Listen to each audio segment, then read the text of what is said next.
ህዳር 29 የኢትዮጵያ ብሔር ብሔረሰቦችና ህዝቦች ባህላቸውን እንዲያስተዋውቁ እድል ከመፍጠር ባለፈ በወንድማማችነትና በእህትማማችነት ላይ የተመሰረተ ህብረ ብሔራዊ አንድነት እንዲያጠናክሩ ምቹ ሁኔታ ፈጥሯል ሲሉ አቶ አቡቶ አኒቶ ተናግረዋል። በማዕከላዊ ኢትዮጵያ ክልል 20ኛው የኢትዮጵያ ብሔር ብሔረሰቦችና ህዝቦች ቀን ክልላዊ የማጠቃለያ በዓል በሳጃ ከተማ በሲምፖዚየም ተከብሯል።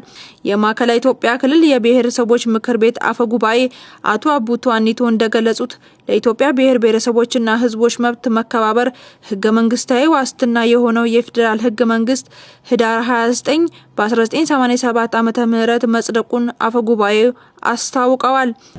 የኢትዮጵያ ብሔር ብሔረሰቦችና ህዝቦች መብት መከበር ህገ መንግስታዊ ዋስትና ያረጋገጠው የፌዴራል ህገ መንግስት ህዳር 29 ቀን 1988 መጽደቁ ይታወቃል።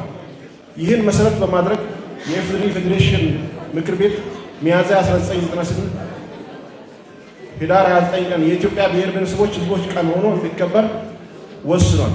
በውሳኔ መሰረት ህዳር 29 ቀን የኢትዮጵያ ብሔሮችና ብሔረሰቦች ህዝቦች ቀን ክብረ በዓል ባለፉት ዓመታት ለ19 ጊዜ የተከበረ ሲሆን የክልላችን በአዲስ መልክ የተደራጀ ቢሆንም በዓሉን እንደ ክልል ለሁለት ጊዜ እዚሁ ሳጃ ከተማ በድምቀት ማክበራችን ይታወሳል።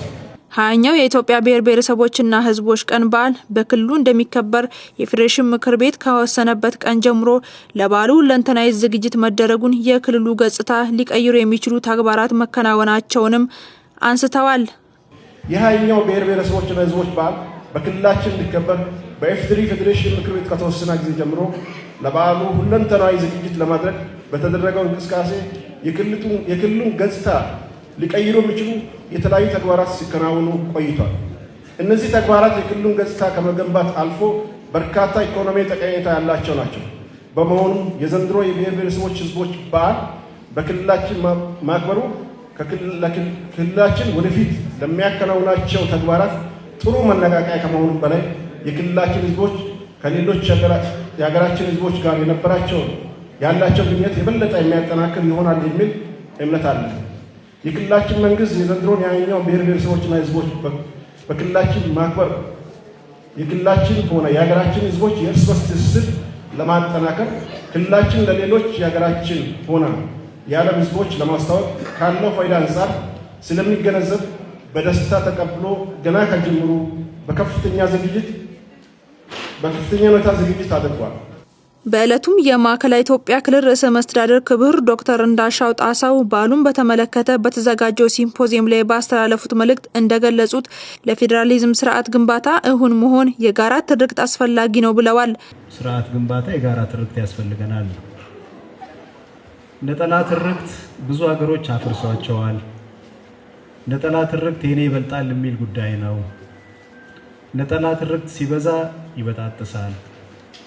ነጠላ ትርክት ብዙ አያራምድም። የጋራ ትርክት ግን ካለን ሁላችንም የምንስማማባቸው ጉዳዮች ካሉ እነሱን ተግባራዊ የምናደርግ ከሆነ ሀገራችንን በአጭር ጊዜ ወደ ተሻለች ደረጃ እናደርሳለን ነው። ርዕሰ መስተዳድሩ የ20ኛው የኢትዮጵያ ብሔር ብሔረሰቦችና ህዝቦች ቀንን ለማክበር በርካታ ቅድመ ዝግጅቶች መደረጋቸውንም ጠቁመዋል። ከፍተኛ ቁጥር ያለው እንግዳ ለመቀበል ዝግጅት አድርገናል።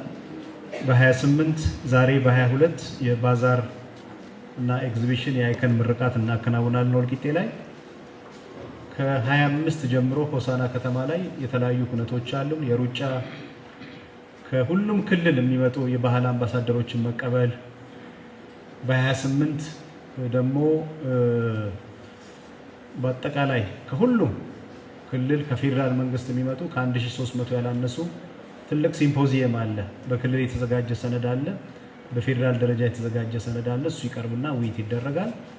በ28 በተመሳሳይ የባህል አምባሳደሮች ከተማውን ዞሮ ያደምቃሉ። የተሰሩ የልማት ስራዎች ይጎበኛሉ።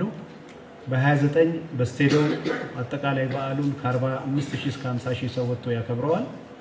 ህዝብ ጋር ዝግጅት ተደርጓል። በሁሉም መዋቅሮቻችን በ10ሩም መዋቅር በዓሉ ሲከበር መጥቷል። የማጠቃለያ በዓል ለማክበር ደግሞ ሁሉም ዝግጅት ላይ ነው ያለው።